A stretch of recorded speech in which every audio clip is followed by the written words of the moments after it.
Imaginez une entreprise inconnue du grand public qui génère plus de bénéfices que BlackRock, le géant mondial de la finance gérant plus de 10 milliards de dollars d'actifs. Cette entreprise n'a pas des milliers d'employés, n'est pas cotée en bourse et pourtant, en 2023, elle a réalisé 6,2 milliards de dollars de bénéfices avec une équipe d'à peine une centaine de personnes. Cette entreprise, vous la connaissez peut-être déjà, c'est Tether, l'émetteur du stablecoin USDT, une crypto-monnaie dont la valeur reste constamment à 1 dollar. Pendant que le monde financier est fasciné par les montagnes russes du Bitcoin et de l'Ether, une révolution silencieuse est en marche. Les stablecoins, ces crypto-monnaies stables, sont en train de remodeler le paysage financier mondial. Leurs implications sont immenses, elles touchent à la manière dont nous effectuons des transactions, dont les entreprises financent leurs activités et même à la souveraineté monétaire des États. Comment une entreprise aussi discrète peut-elle générer autant de profits? Quels sont les mécanismes économiques derrière cette success story? Et surtout, quelles conséquences pour nous, pour le système financier et pour l'économie mondiale? Dans cette vidéo, nous allons plonger au cœur de cette révolution pour comprendre comment les stablecoins sont en train de redessiner les contours de la finance mondiale. Alors pensez à vous abonner, à liker la vidéo et on est parti. Pour bien saisir l'ampleur du phénomène, remontons quelques années en arrière au début des crypto-monnaies. Au début des années 2010, le Bitcoin fait son apparition créé par le mystérieux Satoshi Nakamoto et c'est une révolution.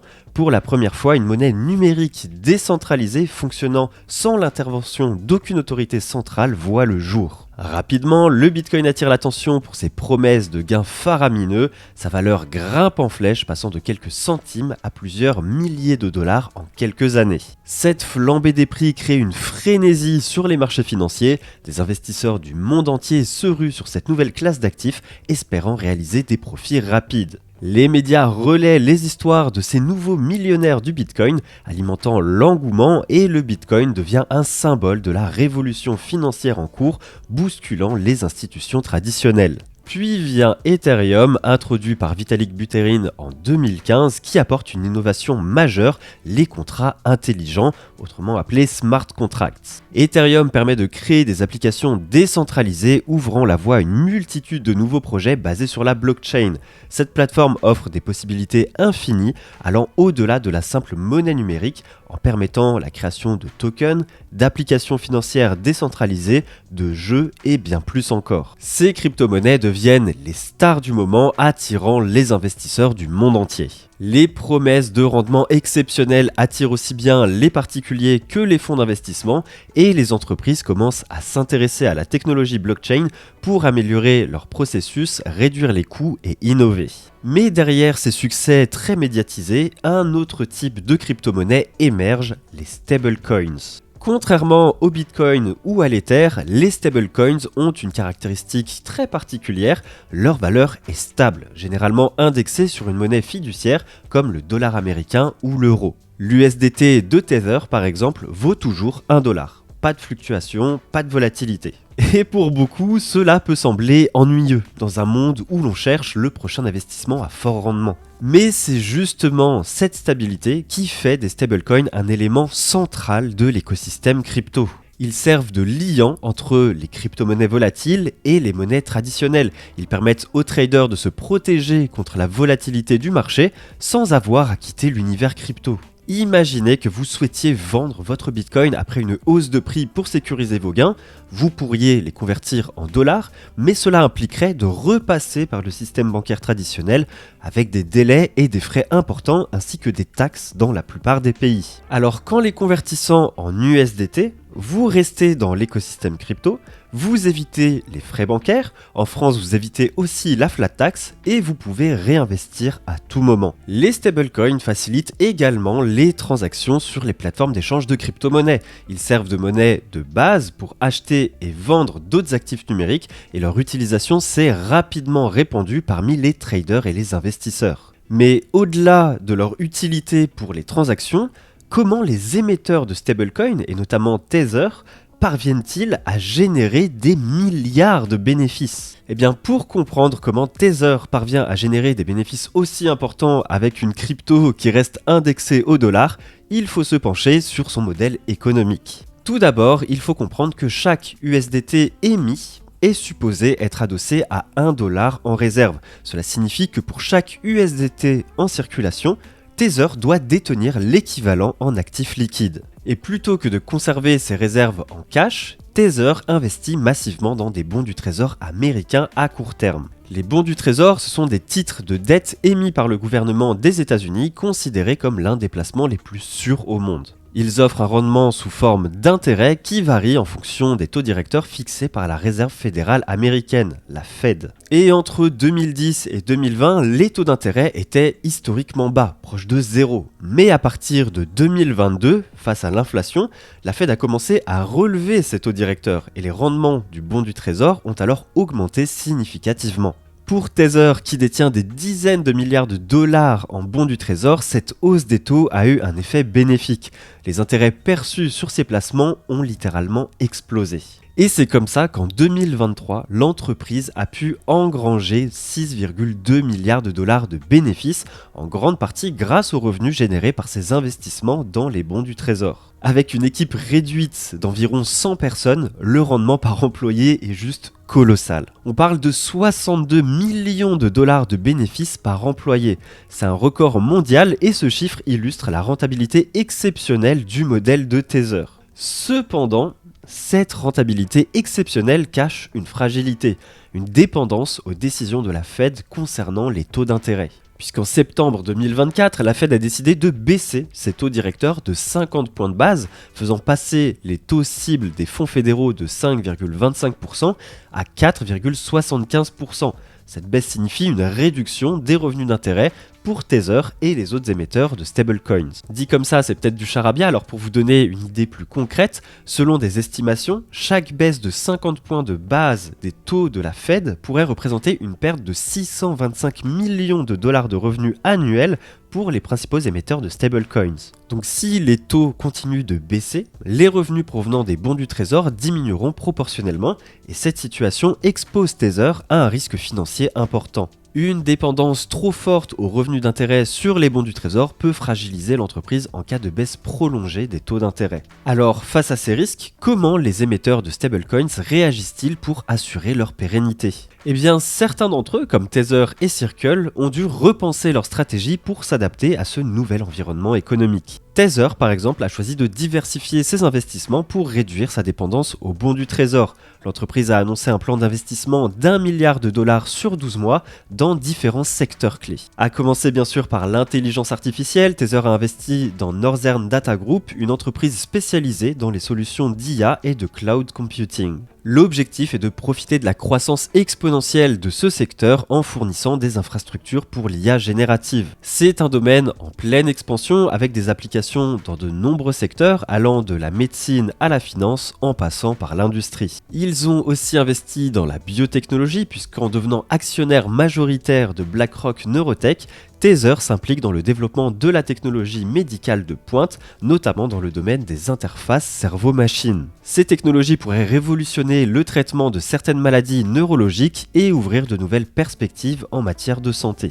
Ils ont aussi investi dans l'agriculture et les matières premières puisque l'entreprise a acquis 10% d'Adeco Agro, le principal producteur de lait en Argentine et un acteur majeur dans la production de sucre, d'éthanol et de riz. Tether voit dans la terre et l'agriculture des valeurs refuges et des investissements à long terme. En investissant dans des actifs tangibles, l'entreprise cherche à se prémunir contre les fluctuations des marchés financiers. Mais ils ont aussi investi dans le minage de Bitcoin, puisqu'avec la branche Tether Power, l'entreprise investit dans le minage de Bitcoin, notamment en Uruguay et au Salvador, profitant de sources d'énergie renouvelables et d'un cadre réglementaire favorable. Vous le savez, le minage de Bitcoin est une activité qui nécessite de fortes capacités de calcul et une consommation énergétique importante, mais qui peut être très rentable. Avec une telle diversification dans leurs investissements, ils visent à créer de nouvelles sources de revenus et à s'ancrer dans l'économie réelle. En investissant dans des secteurs stratégiques, Tether cherche à se positionner comme un acteur global en ne se limitant pas au seul secteur des crypto-monnaies et à réduire sa dépendance aux fluctuations des taux d'intérêt. Quant à Circle, de son côté, l'émetteur de l'USDC a choisi une approche différente pour faire face aux défis du marché.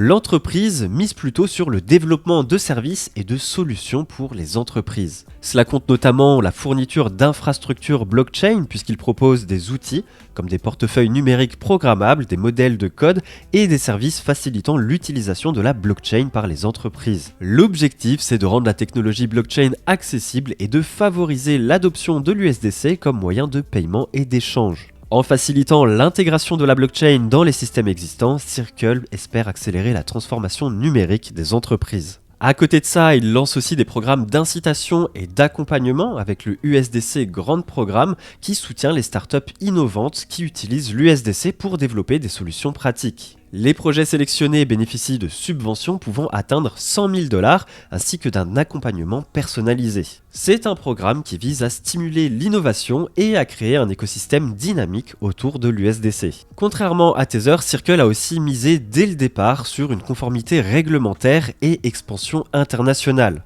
C'est-à-dire qu'ils mettent l'accent sur la conformité aux réglementations dans les différentes juridictions où elle opère, et l'entreprise a obtenu des licences aux États-Unis, en Europe, au Royaume-Uni, à Singapour et aux Bermudes. Avec cette stratégie, elle vise clairement à être un partenaire de confiance pour les institutions financières et les régulateurs. Le fait de se conformer comme ça aux normes les plus strictes, c'est une stratégie pour espérer gagner la confiance des acteurs traditionnels et de la finance. Circle envisage d'ailleurs une introduction en bourse pour lever des fonds, accroître sa visibilité et renforcer sa crédibilité auprès des investisseurs institutionnels. Cette introduction en bourse permettrait à l'entreprise de se développer davantage et de financer ses projets d'expansion. Bref, vous l'aurez compris, en se positionnant comme un fournisseur d'infrastructures et en misant sur la conformité, Circle cherche à se différencier de ses concurrents et à construire un écosystème autour de l'USDC. L'entreprise mise sur une approche collaborative avec les régulateurs et les institutions financières pour favoriser l'adoption de ces solutions. Et en parlant de concurrence, elle arrive puisque, outre Tether et Circle, d'autres entreprises de premier plan entrent sur le marché des stablecoins, voyant en eux une opportunité stratégique. Tu m'étonnes, quand on voit les profits générés, forcément ça donne envie de tenter sa chance. Et c'est comme ça que PayPal, le géant des paiements en ligne, a récemment annoncé le lancement de son propre stablecoin, le PYUSD.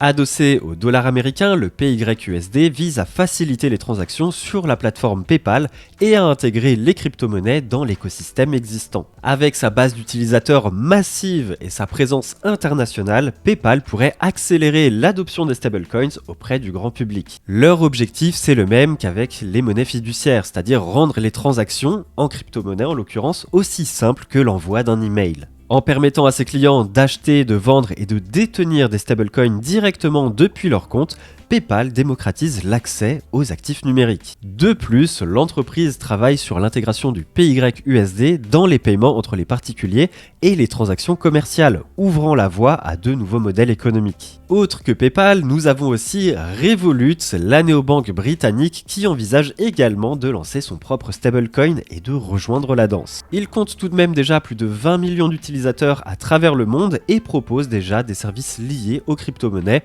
comme l'achat et la revente de Bitcoin, d'Ether et d'autres actifs numériques. En développant son propre stablecoin, Revolut pourrait offrir à ses clients des solutions de paiement innovantes et renforcer sa position sur le marché financier. Donc globalement, l'entrée de ces entreprises dans le domaine des stablecoins témoigne quand même de l'intérêt croissant pour cette technologie. Elles apportent avec elles une expertise en matière de services financiers, une large base d'utilisateurs et une crédibilité qui pourrait stimuler l'adoption des stablecoins à grande échelle. Mais cette diversification des acteurs pose également de nouvelles questions en termes de concurrence et de régulation.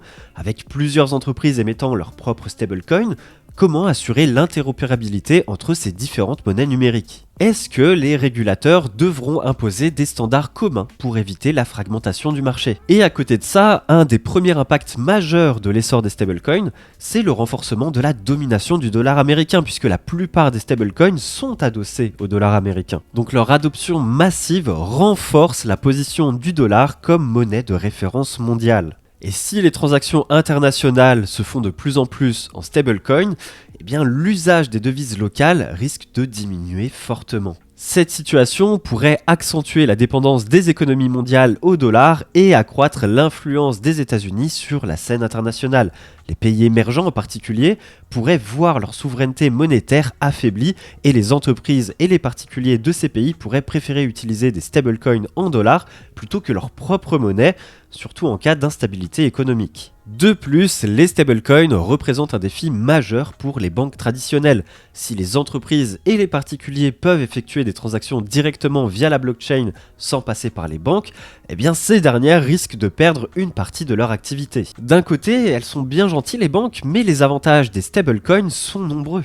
Les transferts en stablecoin sont quasi instantanés et les frais sont minimes, surtout pour les paiements transfrontaliers, et cela contraste avec les systèmes bancaires traditionnels où les transferts internationaux peuvent prendre plusieurs jours et coûter très cher. En plus de ça, les personnes non bancarisées peuvent accéder aux services financiers via des portefeuilles numériques, puisque chez nous cela peut sembler acquis, mais dans de nombreux pays en développement, une grande partie de la population n'a pas accès aux services bancaires. En revanche, ils possèdent un smartphone. Donc les stablecoins peuvent favoriser l'inclusion financière. Et enfin, les stablecoins permettent une meilleure transparence et traçabilité.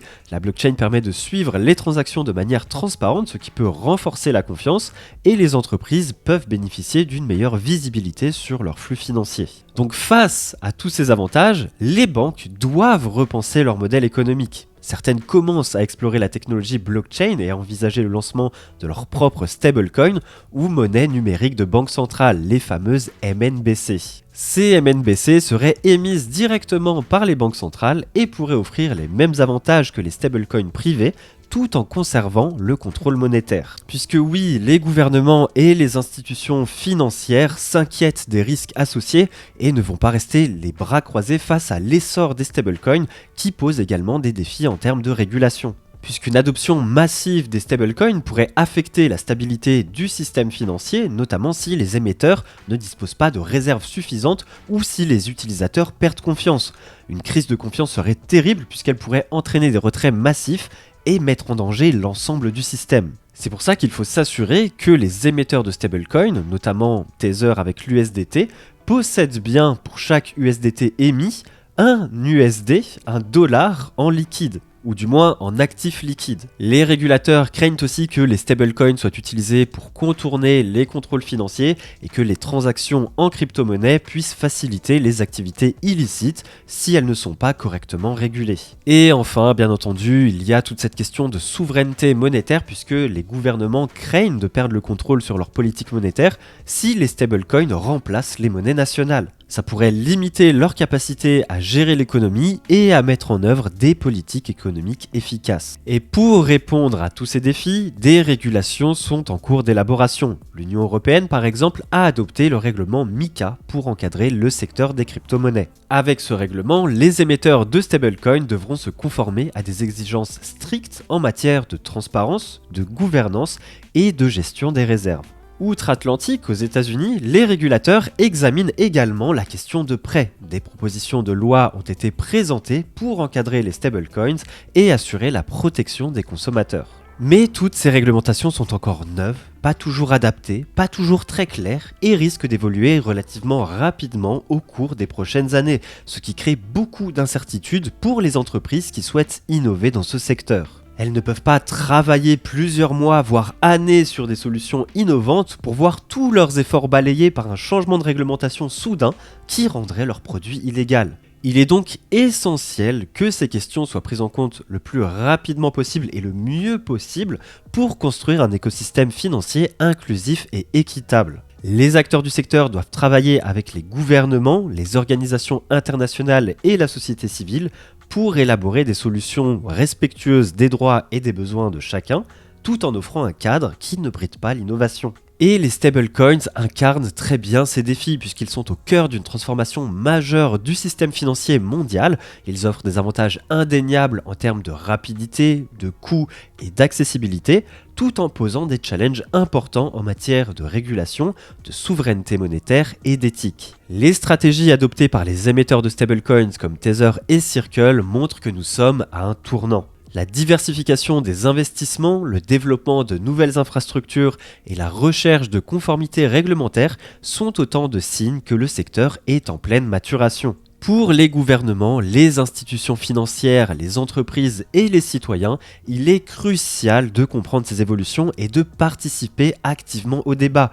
Les décisions prises aujourd'hui façonneront le système financier de demain. La révolution des stablecoins est indéniablement en marche. Elle offre l'opportunité de repenser la finance, de la rendre plus efficace, plus inclusive, mais elle nécessite aussi vigilance et réflexion pour éviter les dérives. Pour une analyse encore plus détaillée et savoir quel stablecoin est le plus adapté à votre usage, n'hésitez pas à consulter notre dossier en 3 volets disponibles sur cryptost.fr.